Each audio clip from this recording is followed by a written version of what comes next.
শীঘ্রই ওনাকে শ্রীঘরে পাঠানো হবে।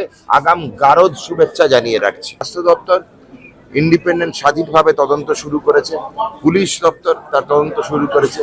আমাদের কাছে যা যা তথ্য প্রমাণ আসবে সেগুলো আমরা সবই পুলিশ ডিপার্টমেন্ট বা গৃহ মন্ত্রণালয়ে পাঠিয়ে দেবো। সেবাশ্রয়ে যা যা মেশিন লেগেছিল, যা যা যে ডাক্তার এসেছিল, কোনোটাই সঠিক নয়। মেশিন বাইরে নিয়ে যাওয়ার কোনো লাইসেন্স ছিল কিনা, নর্মালি আলট্রাসোনোগ্রাফি মেশিন বাইরে নিয়ে যাওয়া হয় না। দেখতে হবে সব কাগজপত্র ঠিক আছে কিনা। আমাদের আশঙ্কা সঠিক ডাক্তার কেউ ছিল না, পুরোটাই আয়ুষের পড়ুয়ারা ছিল। তদন্ত শুরু হয়েছে। অভিষেক বন্দ্যোপাধ্যায় আত্মসহায়ক সুমিত রায়ের নাম রয়েছে, জাহাঙ্গীর খানের নাম রয়েছে, দুই বিধায়ক যার মধ্যে একজন হচ্ছে শামীম আহমেদ মোল্লা, তার নাম রয়েছে। পাশাপাশি আরও এক বিধায়ক যিনি বর্তমানে পুলিশ গ্রেপ্তার হয়ে রয়েছে পুলিশের কাছে, দিলীপ মণ্ডল, তার নাম রয়েছে। এই রকম একাধিকের নামে কিন্তু এফআইআর রুজু হয়েছে। এবং যে কথা বলছিলাম তোমাকে, যে এক হচ্ছে বিএনএসে একাধিক ধারায় মামলা হয়েছে, যেটা হচ্ছে তারা মনে করছেন যে রোগীদের সঙ্গে মূলত তাদেরকে ভুল বুঝিয়ে তাদের সঙ্গে প্রতারণা করা হয়েছে, অপরাধমূলক ষড়যন্ত্র করা হয়েছে। যেমন অন্যদিকে তুমি যে কথা বললে যে একবার রেজিস্ট্রেশন যাদের নেই, যে চিকিৎসকদের বা হোমিওপ্যাথির চিকিৎসক, আয়ুর্বেদিক চিকিৎসক, তারা হচ্ছে অ্যালোপ্যাথির চিকিৎসা করছিলেন সেখানে। এই রকম মারাত্মক অভিযোগগুলো সামনে এসছে। এবং ইতিমধ্যেই ডায়মন্ড হারবার থানার পর বিষ্ণুপুর থানার যে মামলা, সেই মামলাতেও কিন্তু এই সেবাশ্রয় নিয়ে এফআইআর রুজু হয়েছে।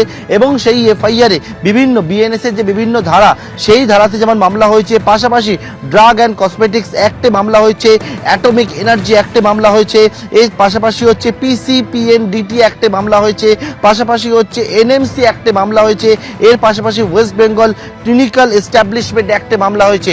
এবং এই যে মামলাগুলো হয়েছে, এর মধ্যে অধিকাংশ ধারাই হচ্ছে জামিন অযোগ্য ধারা।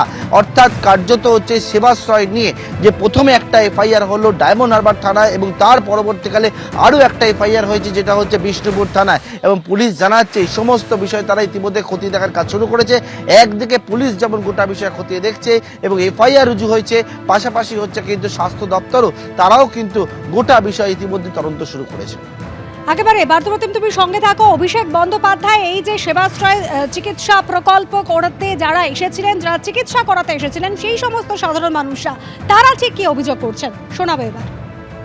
ওরা ওষুধ দিয়েছিল মাথা যন্ত্রণার, আর ওখানে বেশি মাথা ঘুরছিল। ওষুধ খেয়েছি, খেয়ে কিছুই হয় না। দক্ষিণবাগী সেবাশ্রয় যেখানে হয়েছিল ওখানে আমি গিয়েছিলাম, আমার গাইনি প্রবলেম আর কোমরের যন্ত্রণার জন্য আমি গিয়েছিলাম। ওখানে যে ওষুধটা দেওয়া হয়েছিল চিরকুটেলিকে পাশের কাউন্টার থেকে নিয়ে নিতে বলা হয়েছিল। দেখছি ওষুধ খাওয়ার পরে যন্ত্রণা আরও বেড়ে যাচ্ছে, তারপরে আমি ফেলে দিয়েছিলাম। ওখানে লেগেছিল, ডাক্তারখানায় গিয়েছিলাম, ওই অল্প বয়সের বাচ্চা ডাক্তার দেখেছিল, কিন্তু খেয়ে কিছু হয়নি। লাইন প্রচুর দিয়েছি, লাইন দেখিয়ে আবার পানাকুয়ায় পাঠিয়েছিল, সেখানে গিয়েছি, খেয়ে কিচ্ছু হয়নি। ওষুধ খেয়ে চশমা দেয়নি, দেওয়ার কথা ছিল। ওখানে যাওয়া হলো, ওরা একটা চিরকুটে লিখে দিল, ওই প্রেসার কিছু মাপা হলো না, কোনো কিছু না।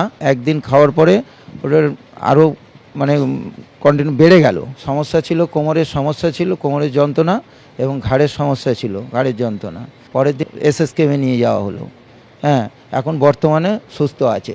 সেবাশ্রয় চিকিৎসায় কোনো লাভ হয়নি।